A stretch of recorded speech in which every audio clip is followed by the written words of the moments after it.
भाई भगवत प्राप्ति के लिए भजन बाद में कीजिएगा, पहले स्वयं को सुधारने के लिए कर लीजिए।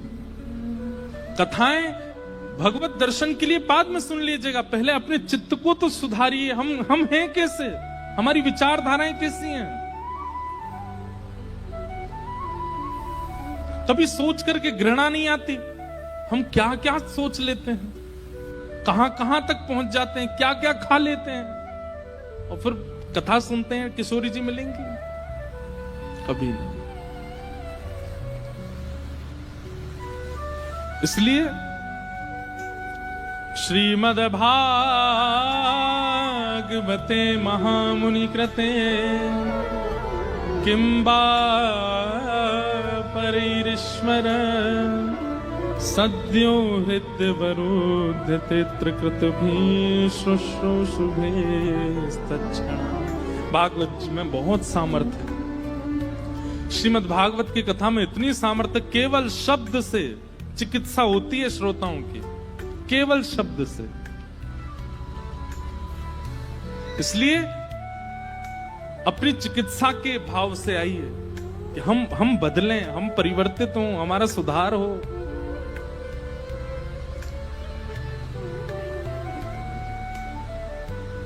निगम कल्प तरोर गलितम फलम सुखमुखादमृत द्रव संयुतम पिबत भागवतम रसमालयम मुहुर्हो रसिका भुवि भावुका। भागवत की कथा को खूब पियो। पीने का मतलब क्या है? पी हुई वस्तु तुरंत दिखने लगती है, पी हुई वस्तु का असर तुरंत होता है। जल पान किया तो तुरंत शीतलता आ जाती है, विष पान करते ही तुरंत नीले पड़ जाते हैं, अमृत पान करते ही अमर हो जाते हैं, मदिरा पान करते ही तुरंत नशा होने लगता है, औषधि पान करते ही रोग समाप्त होने लगता है। मतलब पी हुई वस्तु तुरंत असर दिखाती है। कथा सुन के नहीं, पी करके बैठिए ताकि असर तुरंत दिखे। अरे आप जिस समय पंडाल में प्रवेश किए वो व्यक्ति निकलते समय नहीं आना चाहिए, वो दूसरा व्यक्ति होना चाहिए जो निकल के गया है। एक दिन एक घंटे में भी परिवर्तन किया जा सकता है, एक शब्द से परिवर्तन हुआ जा सकता है, पर उस भावना से बैठे कोई।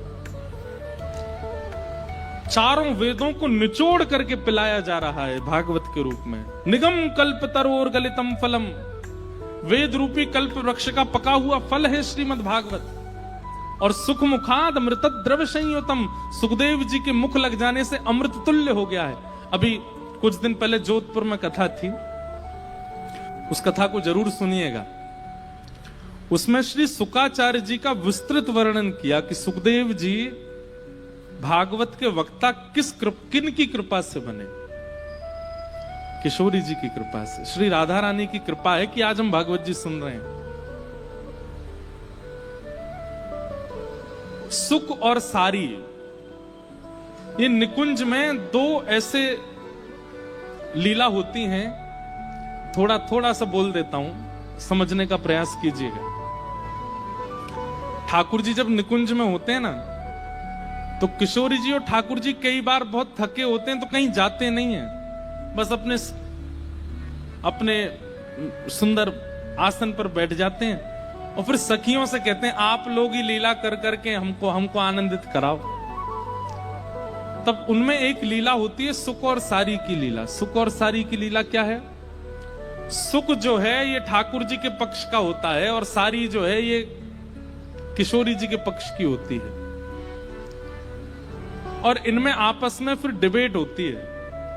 सुख कहते हैं कि हमारे ठाकुर जी श्रेष्ठ हैं और फिर सारी सुख की बात का खंडन करके किशोरी जी को श्रेष्ठ बताती।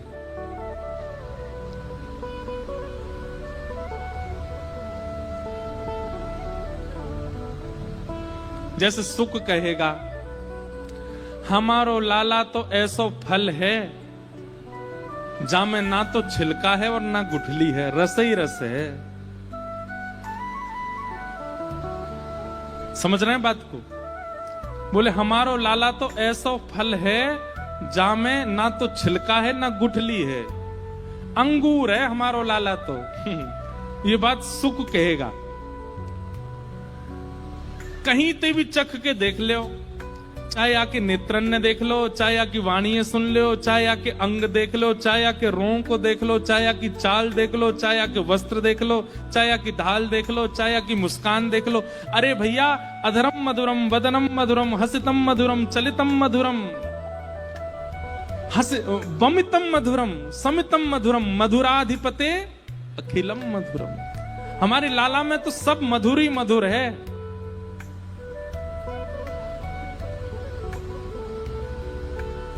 अब सारी को सुख की बात का कटाक्ष करना है और लॉजिकली कटाक्ष करना है। तो सारी क्या बोलती हैं? बोले हाँ, तुम्हारो लाला बिना छिलका गुठली को फल है, लेकिन अंगूर नहीं है। तो कौन सा है? बोले गन्ना। कौन है? बोले गन्ना। बोले गन्ना काहे को? बोले गन्ना के छिलका में भी रस होवे और गुठली वहां में होवे ही ना है, लेकिन गन्ना को स्वरूप दारी के जब तक निचोड़ो नहीं तब तक रस निकले ना वहां में थे। अब जैसे आपने ताली बजाई, ऐसे किशोरी जी ताली बजाती, वाह वाह वाह वाह, ये कितना अच्छा कटाक्ष किया। फिर ठाकुर जी कहते हैं, ए सुख, हम हार रहे हैं, जिता भैया। फिर सुख एक नई बात लेकर के आता है और फिर सारी उसका फिर कटाक्ष करती है। बहुत अच्छा संवाद है, उस कथा में हमने विस्तार से बताया है। एक घड़ी ऐसी आती है कि सुख भगवान की रूप माधुरी का वर्णन करने लगता है और रूप माधुरी का वर्णन करते करते करते करते करते करते करते उसके मुख से ठाकुर जी बगल में बैठे हैं, पर ठाकुर जी की रूप माधुरी का वर्णन सुनकर के किशोरी जी मोहित हो जाती हैं। जबकि ठाकुर जी बगल में ही बैठे हैं, लेकिन उसके मुख से सुनने में जो सुख मिल रहा है वो किशोरी जी को देखने में नहीं मिल रहा है। जब वो सभा पूरी हो गई तो किशोरी जी ने अपनी एक सखी को बुलाया, सुदेवी, और सुदेवी से कहा कि आज जो सुख बोल रहा था जरा उसको मेरे पास लेके आना। और किशोरी जी उसको अपने निकुंज में ले गई और निकुंज में जाकर के उसको बैठा दिया। बोले, आज तुम कैसा वर्णन कर रहे थे ठाकुर जी के रूप का? बोले, जब सुबह सुबह यशोदा मैया नभाती हैं तो कैसे लगते हैं ठाकुर जी? सुख सुख बताता है। बोले, अरे मैं कैसे बताऊं, सुबह सुबह लाला जब उठे सोए के तो रात को लगो काजर सब मीड़ मीड़ के अपनो पूरा फैलाए लें, मुखते दूध पान करें, कछु यहाँ ते गिरे कछु यहाँ ते, नेत्र थोड़े थोड़े खिलें, कटाक्ष नेत्र ठाकुर जी के धीमे धीमे खुलें, यशोदा मैया की गोद से उतरे नहीं है, नहावे के काजे रो में कि मो नहानो नहीं है। और तब यशोदा मैया जबरदस्ती लाला को कटकाचनी पहना दे। ठाकुर जी के हाथ ऐसे गदमदरासे हैं, ठाकुर जी को पेट ऐसा है, और जैसी यशोदा मैया जल डालती हैं तो ठाकुर जी के रोंगटे खड़े हो जाते हैं और ठाकुर जी मचल जाते हैं, यशोदा मैया से गले लग जाते हैं। मैया जल बहुत सीरो है, या कुने तातो कर दे। सीरे को मतलब ठंडो और ताते को मतलब गर्म। ठाकुर जी कहें, मैया जल बहुत सीरो है, या कुछ तातो कर दे। फिर यशोदा मैया जल ताता करती हैं, फिर ताते जल को छू छू करके ठाकुर अब भी सीरो या तातो कर दे, और ताता हो जाता है। फिर जैसे यशोदा मैया डालती हैं तो अरे मैया तेने तुम्हें जराए दियो, इतना तातो है गो, लाला तेरो नावे को मन नहीं है। और ये सब चर्चाएं सुन के किशोरी जी इतनी प्रसन्न हो रही हैं, किशोरी जी को इतना सुख मिलता है उसकी वाणी सुन करके।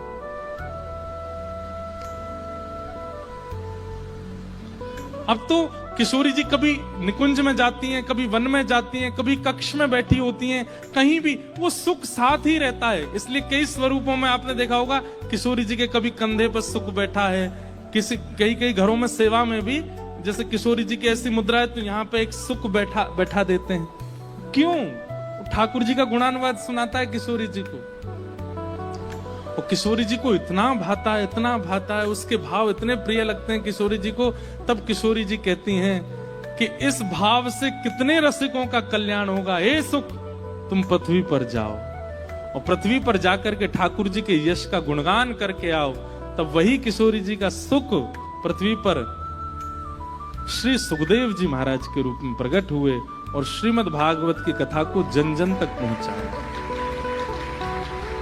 भैया, या व्यास पीठ पे बैठवे वारो वक्ता भी किशोरी जी की कृपा होएगी तो ही बोल सके, नहीं तो बोल नहीं सके।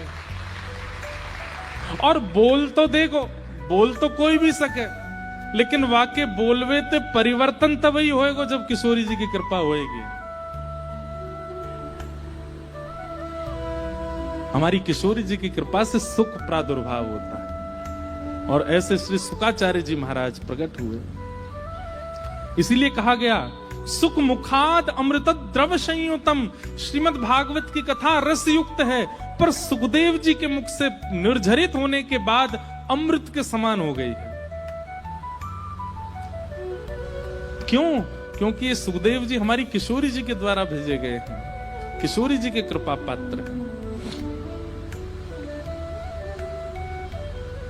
बैठी रहूं कुंजन के कोने, बैठी रहूं कुंजन के कोने, श्याम राधिका गाऊं, श्याम राधिका गाऊं, किशोरी तोरे चरणन की रज पाऊं, किशोरी तोरे चरणन की रज पाऊं, किशोरी तोरे चरणन की रज पाऊं, किशोरी तोरे चरणन की रज पाऊं। बैठी रहूं कुंजन के कोने, बैठी रहूं कुंजन के कोने, बैठी रहूं कुंजन के कोने, बैठी रहूं कुंजन के कोने, श्याम राधिका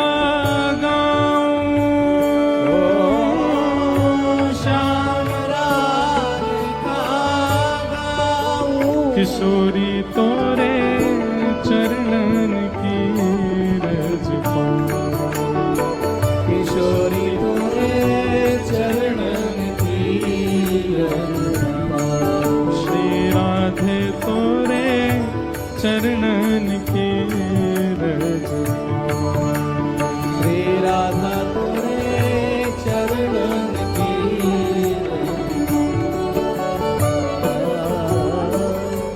जारज को ब्रह्मादिक तरसत, जारज को ब्रह्मादिक तरसत, जारज को ब्रह्मादिक तरसत, जारज को ब्रह्मादिक तरसत, सूरज शीश चढ़ाऊं, सूरज शीश चढ़ाऊं, सूरज शीश चढ़ाऊं,